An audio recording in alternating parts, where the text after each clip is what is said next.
and to help you to complete that work. So don't discount anybody with our over spiritual, pharisaical, judgmental attitude. You are not God, you know. You are not God. If you are not God, how can you pass judgment? You know, when Nineveh cried unto God, they said, the heathen king said, let us all pray. Who knows if he will relent? Right? That came from the lips of a heathen king. Who knows? In the same manner, what do we know? What happened at the moment of death? What do we know? What happened between that man of God and God? What happened between the two of them? At the moment of death, we don't know. When they are lying on their sick bed, what happened to them? Let me tell you, I don't know everything, but I'll give you one example. Many years ago, maybe about 10 years ago, a minister, a lady minister whom I know, was dying of cancer. And their family and their church humbly requested that I come and pray for her. So I came. Spent a few days in their house, fasting and praying for her. And she was in a bad shape. Cancer all over from her neck, all the way down to her spine, all over her body. Wonderful woman of God. And she was lying on the bed. And I prayed. The Lord Jesus came to me and said, she will not rise up from this bed. She will die in the bed, and this sickness has come because of these reasons. He named them one by one to me. He said, go and tell her that she's put on this bed of affliction for the salvation of her soul. She will not rise up from the bed.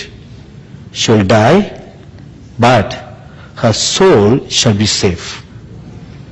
So one morning, when everybody had gone to works, so I came down, I sat down with this lady, and I spoke to her. I said, tell me, is it all true? She started crying, weeping. She wept and she wept. She said, during the 6 months that I've been lying on this bed, I have been convicted by the Holy Spirit of all these things.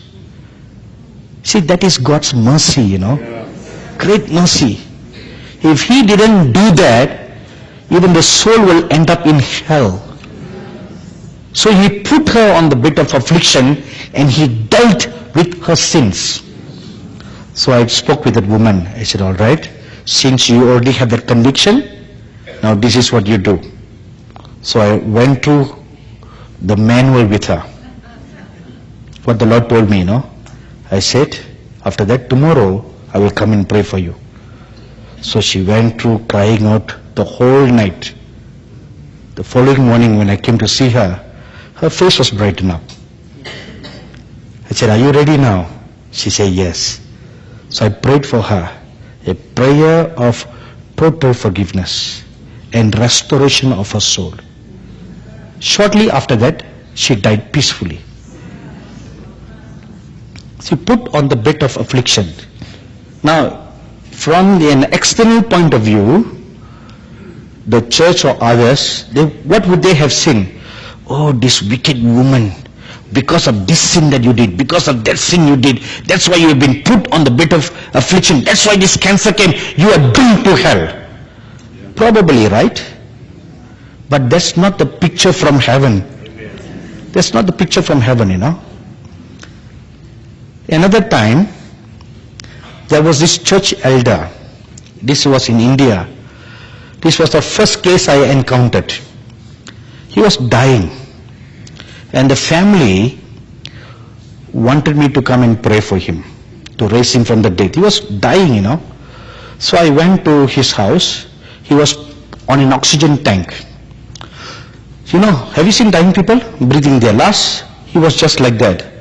So I looked at him, whatever little hope of prayer I had, all flew away. So I looked at his wife. She, as soon as I entered this house, she clutched my hand. She wept and she wept. She said, Sadhuji. Sadhuji means sadhu sir. You know, in India, they address me with honorific terms. She clutched my hand. She said, please pray. You are our hope. I said, no, I'm not your hope. God is your hope. She said, no, you are our hope. If you pray, whatever you ask, God will certainly grant. So I went and looked at the man. He was unconscious. So I knelt down beside him. I touched his hand and began to pray. Lord, heal him. When I say heal, I find the word, Lord, forgive him, come out of my mouth. So this is not a prayer I should be praying. So, and the relatives are all around me, You know, in Nepal, they are known to be very fierce people. They'll just kill you. They have knives by their waist, And the Nepalese have a tradition.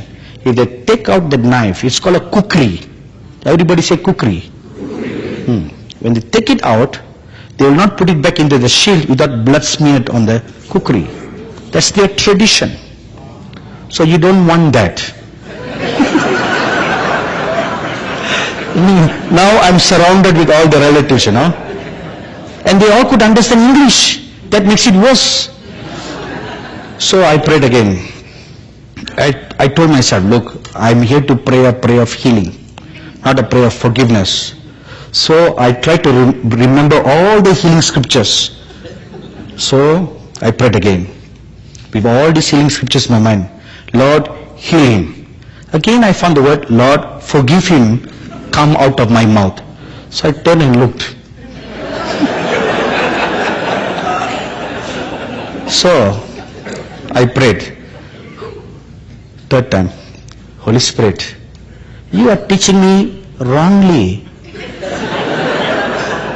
We are here to pray a healing prayer. We are not here to pray a prayer of forgiveness. So please remember. I'm telling you honestly what I did that day, So please, Holy Spirit, help me. Not forgiveness. Healing. H-E-A.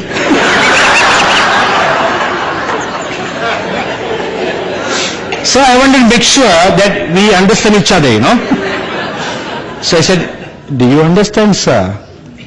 No answer came out. I presume silence means agreement, So this time I prayed very slowly, making sure that no mistakes are done. So I said, Lord, this sick man needs, I'm going to say healing now, needs forgive him.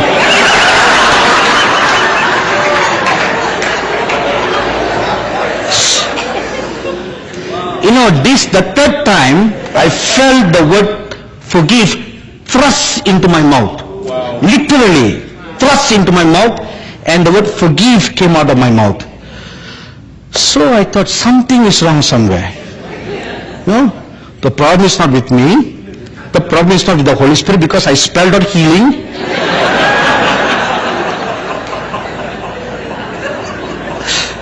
So I asked the Lord, what is the problem? Then the Holy Spirit said, let me show you the problem. Showed me all the life about this man. He's a church elder, but the number one drunkard in our town. Number one drunkard in the town, number one chain smoker, and number one troublemaker in the church. He is always a pain to the pastor. Great pain. A pain in the neck to the pastor. Always against the pastor. He said, because of all these things and other atrocities that has been done, he has been judged and turned into Satan for the destruction of his flesh. So don't pray for his healing. Pray that his soul will be forgiven, so that his soul will be safe. Then the Lord showed me his entire body, all corrupted and wasted. His liver gone, his lungs gone, his spleen gone, everything gone. Only bare skeleton remains.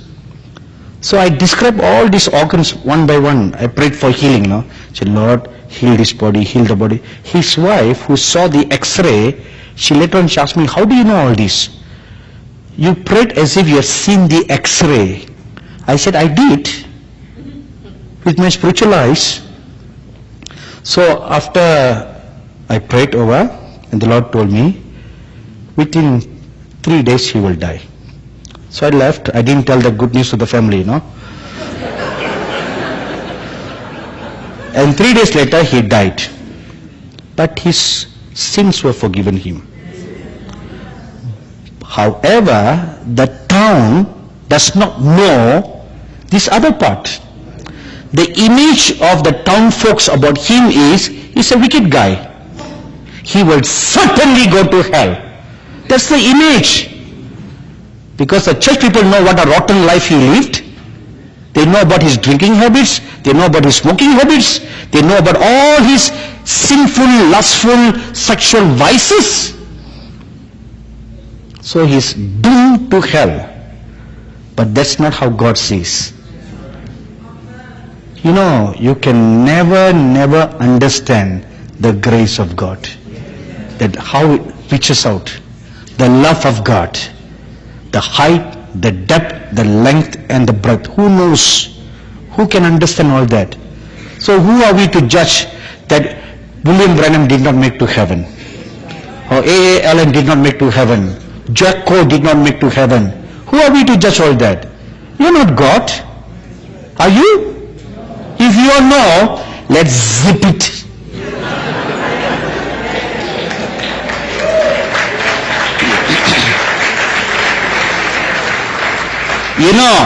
That is another nature of the lamb, the zip it. The scripture says it opened not its mouth. So you must learn to zip the mouth. Don't talk unnecessarily.